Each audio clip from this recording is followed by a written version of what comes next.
Yo, what's up, y'all? Welcome back to another Alt Factuals video. So today I want to keep things relatively short, simple, sweet, but I want to focus on 5 forgotten Marvel heroes that you forgot about. The next video, I'm assuming either next video or the video after that, I'll do the DC version.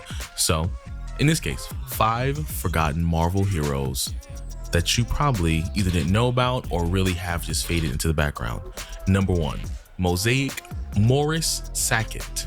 Introduced in 2016, he was an Inhuman who could possess people's bodies and access their memories. Despite him being super hyped up, he eventually just faded in the background very quickly. And just a little quick background and history about his character: he was a professional basketball player who at some point encountered the wandering Terrigen mist circling the Earth and was then transformed into an Inhuman via Terrigenesis. Yes, we all know that the Inhumans are pretty much trash. They only had like maybe one good story, and that they haven't been good since.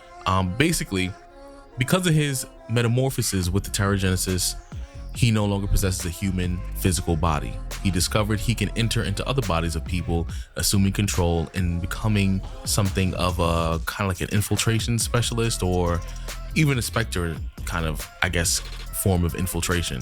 But after he learned how to use his abilities, he often would like penetrate security measures of shield installations in Manhattan, occupying Agent Melinda May's body, stealing field director Phil Coulson's personal shield, flying car, and all this other stuff. Basically, he was like a phantom essentially, but his powers: intangibility, levitation, physical possession, invisibility, and dream space manipulation, which is a little interesting because when he's inside someone's mind, he can change the shape of antibodies, which is interesting nonetheless.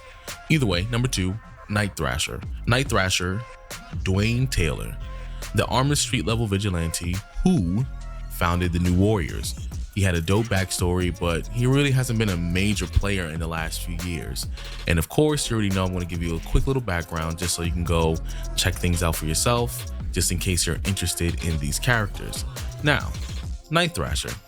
He was very much a man who was the son of Daryl and Melody Taylor. Dwayne's father was a member of the military unit fighting in the Siakon War, which discovered the secret temple of the Dragon's Breath. Basically, he met a sorceress named Ty, and she was trying to force him to give her a mystically powered offspring due to her own nefarious purposes. Daryl then refused to participate in the pact because he already had a wife back at home. Daryl's unit commander, Andrew Cord, and the other soldiers submitted to the pact. However, the Ty sought revenge against Daryl years later. She mentally forced Cord to murder Daryl and Melody in front of Dwayne. Ty then stepped in and manipulated Dwayne's mind, clouding his memory so that he only remembered his parents dying and not who killed them. Ty and Cord became Dwayne's guardian, nurtured his desire to avenge his parents' death by becoming a living weapon against crime. They oversaw the day-to-day activity of his father's company, the Taylor Foundation, while Dwayne trained for his mission as the uncostumed urban vigilante called Nightthrasher. But he has abilities like martial arts, stick fighting, skilled acrobatics, weapons designer, computer literacy, telepathic resistance, throwing, firearms, and a board expert. Now, he does have equipment. He does have battle armor, which gives him superhuman durability, camouflage, and he has different variations of the armor, which also have different purposes and abilities. Okay, now the next person we're going to be researching is Cardiac, Elias Wirtham, or Wirtham, I don't know. Y'all will correct me in the comments. He was a heart surgeon turned anti-hero with a high-tech suit and an energy staff. He was morally gray and often went after corrupt corporations. Now, he's someone we definitely have not seen for quite some time, but we do know he's had some encounters with Spider-Man as well. But when Elias' older brother Joshua died from an incurable disease, Elias devoted himself to medicine, intending to save lives in honor of his brother's memory. In medical school, he roomed with Dr. Kevin Trench, and as his career began, he befriended biotechnician Gerald Stone, an industrialist Tony Stark, among others. Learning of the miracle drug that could have saved Joshua's life, Elias directed his flourishing company to take over the drug manufacturer. After acquiring the business assets, Elias was horrified to learn that the drug had been developed years ago, but the company had withheld releasing it in order to earn more money. So there you go, horrible backstory. Now, his abilities are beta particle reactor. Cardiac's heart has been replaced by this device, giving him access to powers and abilities that are incapable of being performed by normal human beings. He has a vibranium mesh skin, superhuman strength, superhuman speed, superhuman stamina, superhuman durability, and beta particle blast, which is very particular to him because through the particles, he can basically send these concussive force of blast that can cause a severe amount of damage. And he's relatively intelligent as well. He's a super genius, actually. And he's a biotechnics expert and a very skilled surgeon. Now, the next person we're going to be talking about is Battlestar, Lemar Hoskins. Now, we know him from the Falcon and Winter Soldier TV show. That was a black guy who was right next to the diet Captain America that we saw in the show. But he is a superhero indeed. Originally a sidekick to US agent, he had super strength but never got the respect that he deserved. He briefly appeared in the Falcon and Winter Soldier but hasn't really been relevant in comics for a while. So the Falcon and Winter Soldier TV show was probably looking to bring him back a little bit. At some point, he does undergo some sort of enhancement, which kind of makes him kind of a super soldier in a sense. It's basically done by the broker, where he would get superhuman strength, superhuman speed, superhuman stamina, superhuman durability, and superhuman agility with reflexes as well, with hand-to-hand combat skills that are pretty comparable to people like US Agent and in some cases Captain America, but I guess to a lesser degree. But nothing too crazy about him.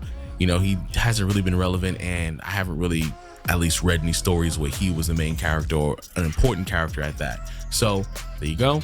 And the last but not least is Charcoal Charlie Burlingame, a mutant who could transform his body into coal and manipulate heat energy.